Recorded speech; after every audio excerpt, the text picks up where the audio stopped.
porque não se pode fazer isso com o Supremo Tribunal Federal. Ah, agora eu vou dar uma desperto e vou conseguir a decisão do aborto. De preferência, na turma com 3 ministros. Aí a gente faz um 2-1. E deixa de fora desse seu mau sentimento. Você é uma pessoa horrível, uma mistura do mal com atraso e pitadas de psicopatia. Isso não tem nada a ver com o que está sendo julgado. É um absurdo, Vossa Excelência, aqui, fazer um comício cheio de ofensas, grosserias. Vossa Excelência não consegue articular um argumento, fica procurando, já ofendeu a presidente, já ofendeu o ministro Fux, agora chegou a mim. A vida para Vossa Excelência é ofender as pessoas, não tem nenhuma ideia. Não tem nenhuma ideia, nenhuma. Só ofende as pessoas, Qual é a sua ideia? Qual é a sua proposta? Nenhuma. É bilis, ódio, mau sentimento, mal secreto. É uma coisa horrível. Vossa Excelência nos envergonha. Vossa Excelência é uma desonra para o tribunal, uma desonra para todos nós. Um temperamento agressivo, grosseiro, rude. É péssimo isso. Vossa Excelência sozinho desmoraliza o tribunal. É muito ruim, é muito penoso para todos nós. Temos que conviver com Vossa Excelência aqui. Não tem ideia, não tem patriotismo, está sempre atrás de algum interesse que não é o da justiça. Uma coisa horrorosa, uma vergonha, um constrangimento. É muito feio isso. Isso é um Supremo Tribunal Federal. Presidente, eu estou com a palavra e continuo. Presidente, por favor. Estou com a palavra e continuo. Para o voto, então, não, estou com a palavra e continuo, presidente. Está suspenso ou não está? Está suspensa a sessão. Eu continuo com a palavra, presidente. Eu continuo com a palavra. Presidente, eu vou recomendar ao ministro Barroso que feche o seu escritório. Feche o seu escritório de advocacia. Suspensa a sessão, está suspensa a sessão.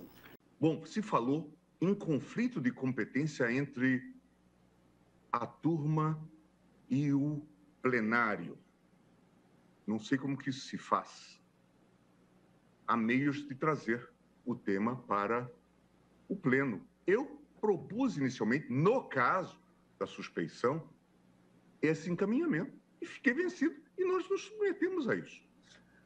O conflito não foi entre a turma e o plenário. O relator e a turma. Também eu quero aprender essa fórmula processual.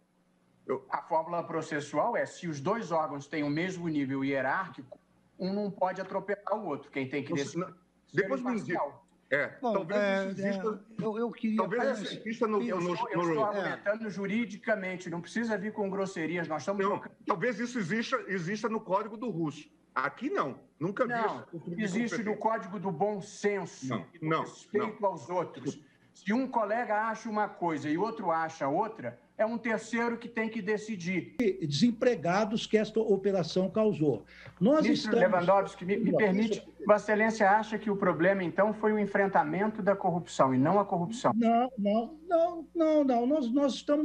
Nós estamos concordes, ministro. Vossa Excelência sempre quer trazer à colação, à baila aqui, a questão da corrupção. Como se aqueles que estivessem contra o modus operandi, não é, da Lava Jato fossem favoráveis à corrupção.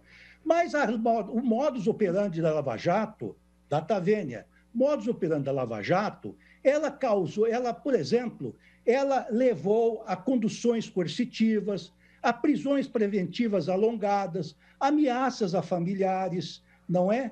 A prisão em segunda instância e uma série de outras atitudes absolutamente, a meu ver, incompatíveis com o Estado democrático de direito.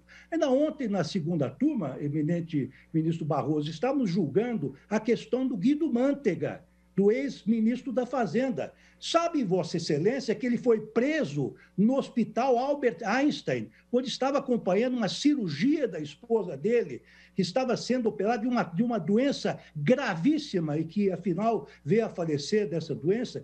É este modus operandi que nós estamos combatendo. E quero dizer mais, ministro Barroso, quer dizer, não concordo com Vossa Excelência, data vênia, que as mensagens que foram veiculadas a partir do material arrecadado na operação spoofing e, diga-se, periciado pela Polícia Federal, que foram utilizadas para oferecer denúncias denúncia contra os hackers não constituíram em meros pecadilhos, porque um juiz indicar testemunhas para acusação não me parece um pecadilho, não é? A combinação do momento do oferecimento da denúncia ou outras questões deste mesmo jaez não me parecem pecadilhos.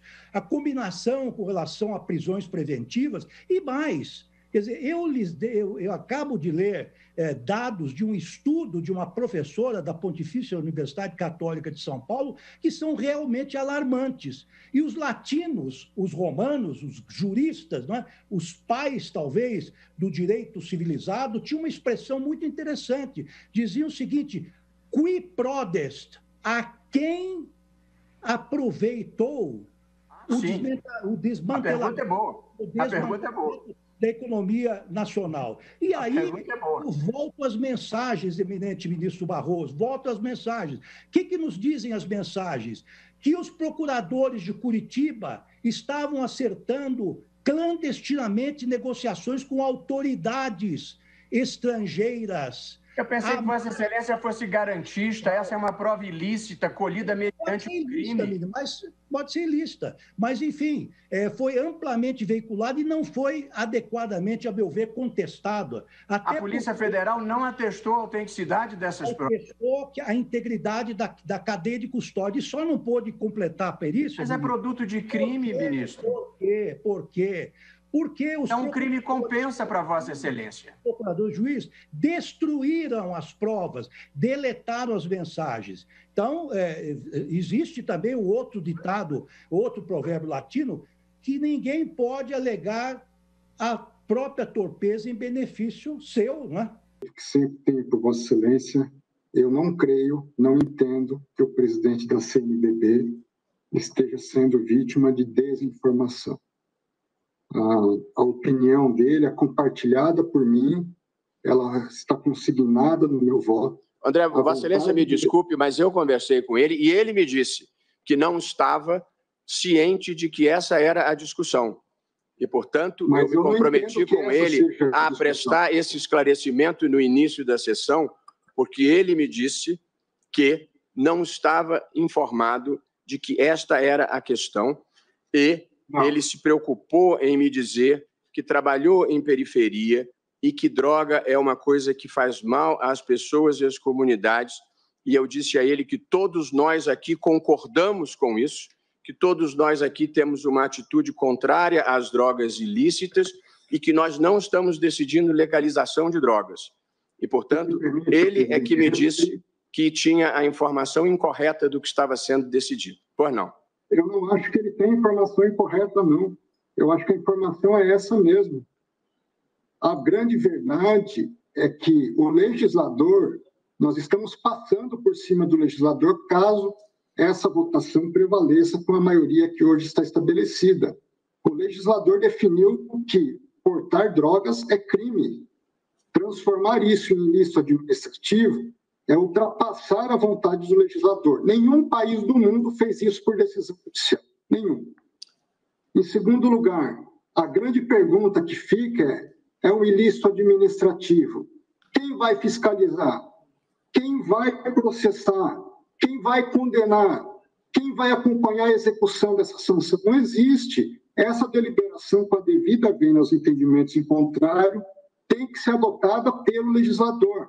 Eu sou contra, mas eu me curvaria caso o legislador deliberasse em sentido contrário, apenas conseguindo a minha opinião e entendo, com a devida vênia, que o presidente da CNBB não é vítima de desinformação.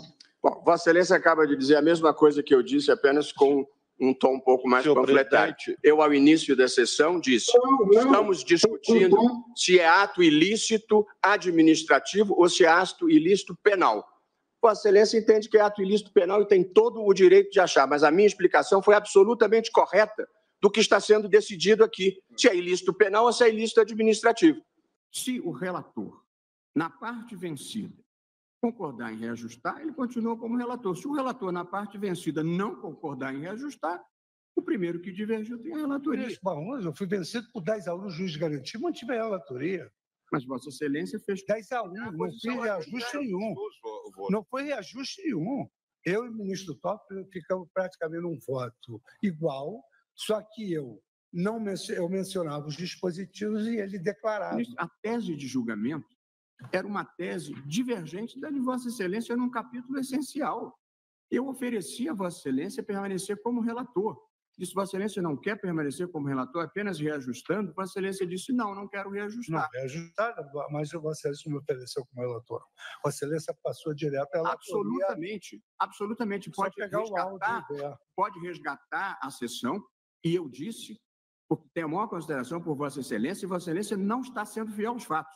Eu disse, Vossa Excelência não quer reajustar para permanecer como relator? E Vossa Excelência disse, não, porque isso seria uma desconsideração com quem me acompanhou. Exato. Aí isso, então, tá. Então, o redator pro acordo fica o ministro Flávio Dino. Portanto, Vossa Excelência está criando uma situação que não existiu. Desculpe. Simplesmente não existiu isso. Qual